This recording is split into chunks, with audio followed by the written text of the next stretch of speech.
حنا جايين من كل مكان للصويرة زينة البلدان نزورو ونرجع فرحان كالظبيل وللهيلولة حوض السلاح وثوم حيلة نضربو شوفار هاد الليلة. Ce Dvar Torah, c'est une shmat, Madame Perla Zohara, Batrech Rachel, Levi, Zichona Libracha. وواحد هناك الحين قاعدين يتقاطع من المعادين يهي راتسون تهي نشمتها بقن عيدين تهي نشمتها تسورا بتسور حيين بها شلوم تهي منو حتى كبود أمين كي راتسون. Shalom Vacha, que le bon Dieu vous protège et vous donne à vous tous la santé et la joie. Ce petit cours de Torah à la mémoire de Rachel Imenu. Ce soir, c'est sa Iloula. Ce soir et demain. Vous avez bien remarqué que de toutes les femmes saintes, nos mères, c'est la seule qu'on évoque, Rachel Imenu. Qu'est-ce qu'il y a de spécial chez Rachel Imenu pour que on célèbre sa Iloula dans le monde entier? Rachel Imenu, elle est enterrée séparément de son mari Yaakov Abinu. À Marit Mechpela, il y a Adam et Hava, Abraham et Sarah, Yitzhak et Rivka, Yaakov et Léa, mais pas Rachel.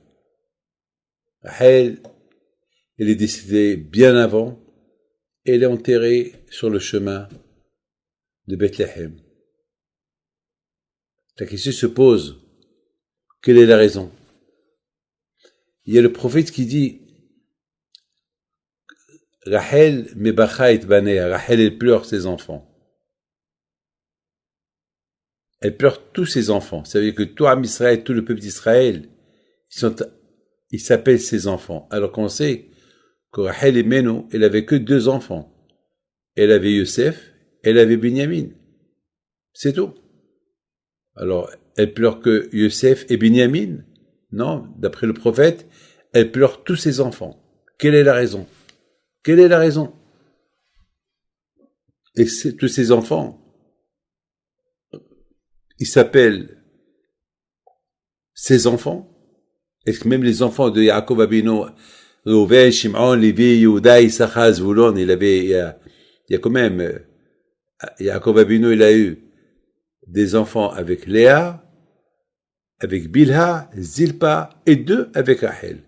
Alors, il y a, et plus Dina, donc ça fait 13. Donc, 11 enfants, Yaakov Abinu, il a eu 11 enfants avec les 3 autres femmes, il n'avait que 2 avec Rachel. Mais alors pourquoi Rachel, on l'appelle, Rachel, elle pleure tous ses enfants? Lorsque les Juifs, lorsque les Juifs, ils étaient chassés d'Israël après la destruction du Beth Amikdash, ben, Hachem, il a voulu qu'ils passent par Bethléem et ils vont trouver là-bas la tombe de Rachel Imenu, qui est la maman, et ils vont pleurer là-bas. Et Rachel va évoquer Hachem, il va implorer Hachem pour qu'il protège ses enfants. Alors, mes amis, la question se pose. Pourquoi toi, Amisaï s'appelle ses enfants? D'ailleurs, aujourd'hui, on voit, malheureusement, on est en plein confinement. On ne peut pas aller ce soir prier sur la tombe de Rachel Imenu, mais on va allumer ses veilleuses. Mais le bruit qu'il y a dans le monde entier, presque dans le monde entier, on célèbre la fête de Rachel Imenu. On fait pas ça pour Rivka, on fait pas ça pour Sarah, on ne fait pas ça pour Bilha et Zilpa, on ne fait pas ça pour d'autres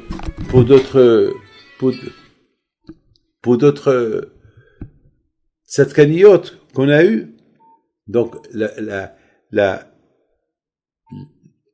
question se pose, quelle est la raison? Quelle est la raison? Mes amis, vous savez que Yaakov et Rachel, ils ont construit un monde de Torah.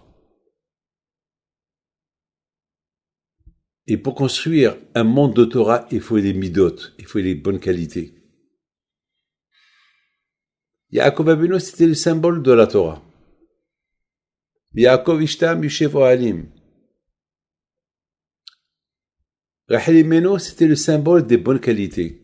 La patience, la gentillesse, le bon cœur, la bonne voyance. Toutes les bonnes qualités qui pouvaient exister. On ne peut pas être dans la Torah s'il n'y a pas des bonnes qualités.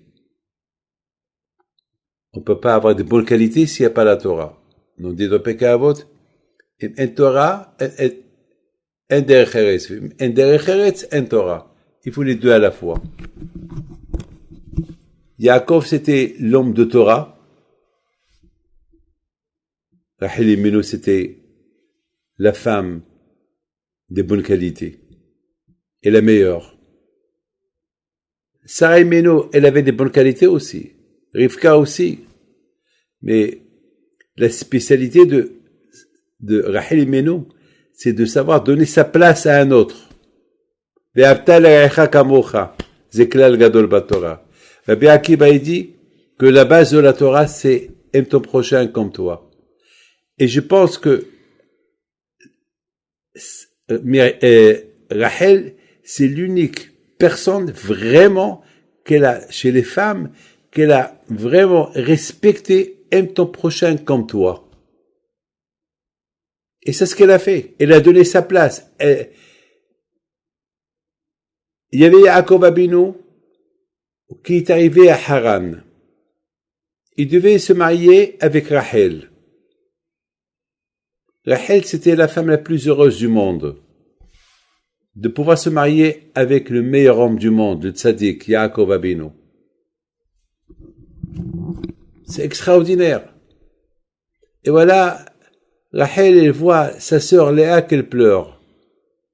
Pourquoi tu pleures, ma sœur? Parce que, malheureusement, je suis la fille aînée.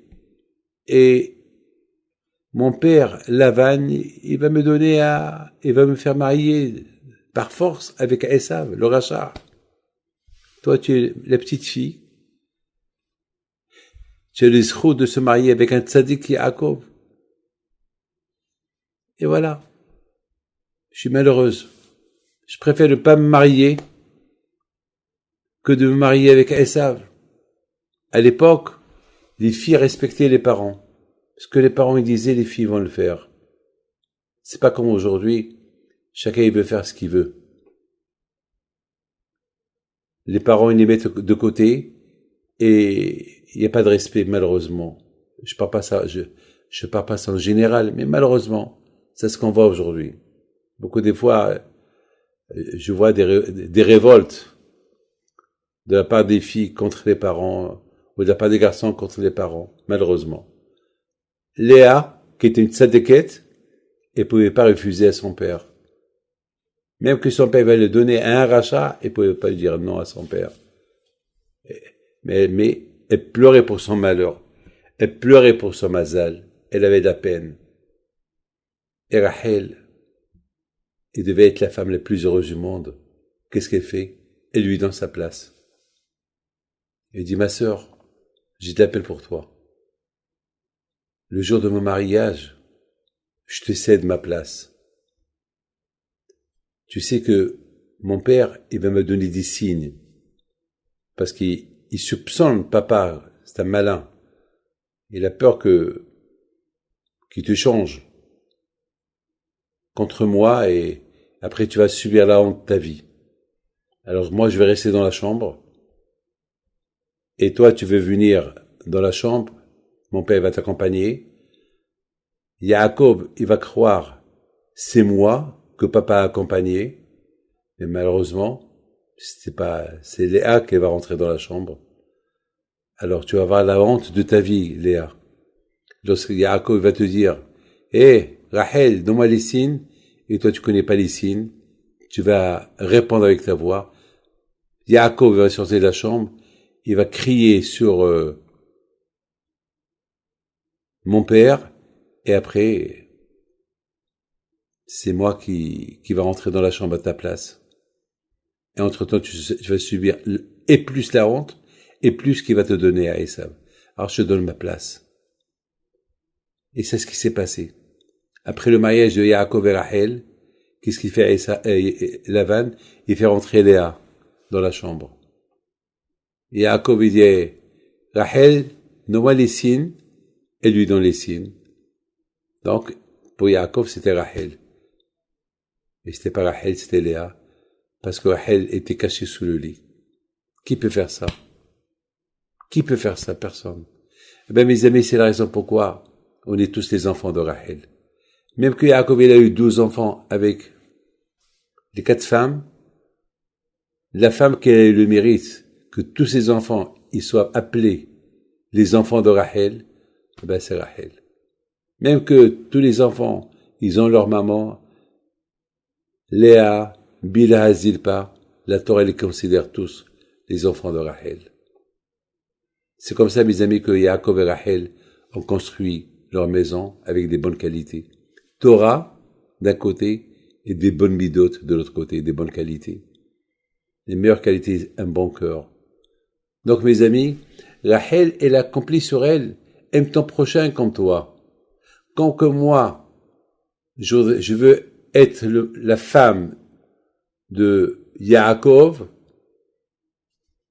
mais lorsqu'elle a vu que Léa, elle pleurait, elle a vu ce que son père, il allait faire, et la honte qu'elle allait subir, elle a cédé sa place. Elle a accompli, aime ton prochain comme toi. Elle a aimé Léa comme qu'elle s'aime elle-même. Alors elle a donné sa place à Léa. Et c'est la raison, mes amis, pourquoi tout le monde fête la fête de Léa. Et on implore Léa. Et on implore Rachel. Et on implore Rivka. Et on implore Sarah. Mais celle qu'elle est la bien-aimée dans le ciel, et qu'elle prie pour tout le peuple d'Israël, et qu'elle est enterrée seule sur le chemin, c'est Rachel. Donc ce soir, c'est ça, Iloula.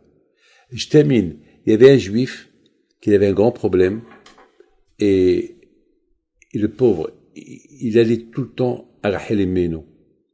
Tout le temps, il allait là-bas à Rachel et Meno. Lui, il s'appelle Shimon. Il avait ce problème.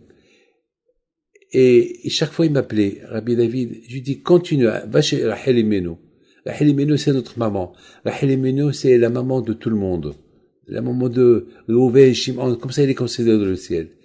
Et un jour, il est parti là-bas, et il voit sur le kever de Rachel, il y a là-bas comme les noms des Shvatim, les noms des 12 tribus, Reuven, Shimon, Lévi, Yehuda.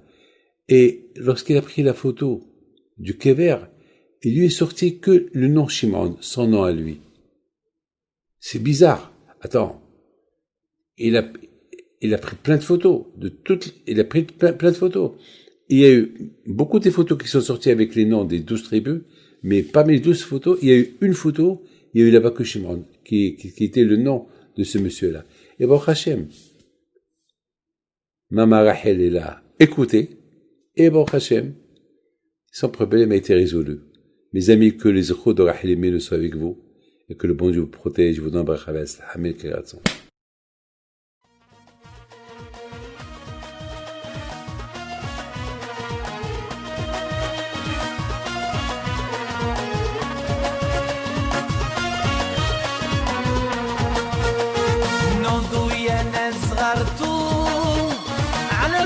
حيم بنتو وقف لنا زي